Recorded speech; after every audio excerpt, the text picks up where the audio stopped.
You really should start thinking about your future, Aaron. Not everyone wants to stay average. That is what she said.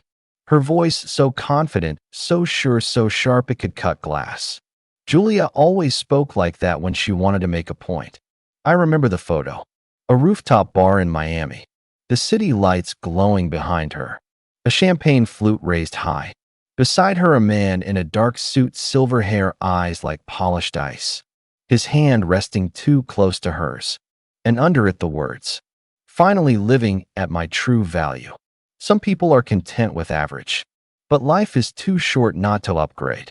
3 weeks before our wedding, I stared at that post until my screen dimmed. My hands shook. My heart turned to dust. I did not call. I did not text. I only wrote one word.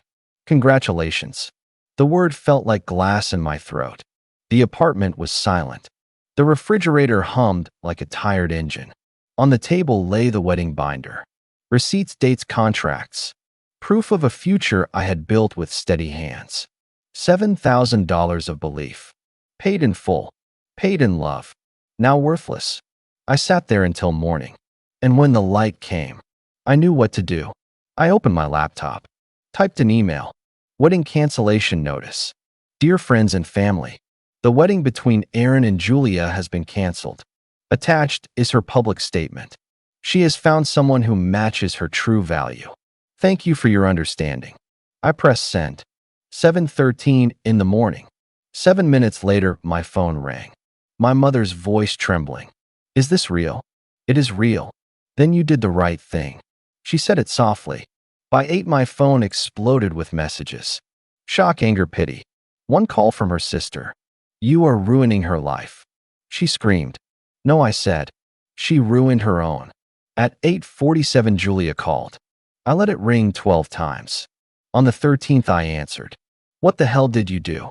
Her voice like broken glass. I told the truth. You sent that email to everyone. Yes. With the screenshot. Yes. It was networking, she shouted. Charles was helping me make contacts. The caption was just words. Instagram talk. It means nothing. Then why did you tag him? I asked. Silence. You made a statement, Julia. I just replied with one. She screamed something I could not understand. I hung up. Blocked her. That evening her mother appeared at my door. Anger dressed in pearls. You have to fix this, she demanded. Send another email. Tell them it was a mistake. No. You are destroying her reputation. She did that herself. She tried to guilt me. The grandmother is flying in. The rehearsal dinner is paid for. You are humiliating her. She humiliated me first. I closed the door. 3 days later, the post vanished. Too late. The screenshots lived everywhere. People commented. Weren't you supposed to get married? This didn't age well. One even tagged his wife. 5 days later, a strange number called. I answered. A calm woman's voice. Is this Aaron? Yes. This is Eleanor Whitmore, Charles's wife. My chest went cold. One of your guests sent me your email. Thank you. It was very helpful. The timestamps, the caption, the tag. Perfect evidence. My attorney will appreciate it. She hung up. I sat there frozen. Lucas laughed when I told him. You didn't dodge a bullet, he said. You redirected it. By the end of the week, Julia's sister called again, screaming that Charles's wife had frozen her credit cards, canceled her flight, kicked her out of the hotel. Julia had to borrow money to get home. When she returned, she came to my office. Security called. She looks emotional. I went down. Her hair, tied back, eyes swollen. A hoodie instead of the white dress she had chosen. Aaron, please, she said. We need to talk. There is nothing to talk about. Everything is falling apart. Charles's wife is divorcing him. He said it was networking that I misunderstood. Now he won't return my calls. You are learning what happens when you blow up your life for someone else's husband. Her eyes filled. It wasn't supposed to be like this. One stupid post. Can't we move past it? You didn't make a mistake, Julia. You made choices. You posted your betrayal with a filter. You tagged it with pride. You wanted the world to see it. She reached for me. I stepped back. I lost my job, she cried. They said I violated ethics policy. I have nothing. That's between you and them. You destroyed me. No, you destroyed yourself. I just refused to lie for you. Security escorted her out. I packed her things. Every shirt, every photo, every trace. Put them in a storage unit. Sent the code to her mother. Closed the door on that chapter. A month later, I heard Charles had been removed from his company. Eleanor moved forward with the divorce. Julia back with her parents. I thought it was over. Until I came home one night. Her car in the visitor lot.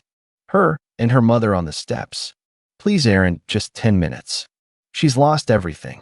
Help her fix this. Julia stepped forward. Hair perfect, makeup flawless. Like she was trying to resurrect what she had buried. Send another email, she begged. Say it was a misunderstanding. Every employer Googles me. That email ruins everything. That's not my problem. It is your problem you sent it. I sent the truth. You're cruel. Cruel was you posting about upgrading your life while wearing my ring. It was one mistake. No, Julia. A mistake is spilling coffee. You made choices. You thought you could test something shinier while keeping me on standby. Her mother snapped. She knows she was wrong. Stop being vindictive. Vindictive? I laughed.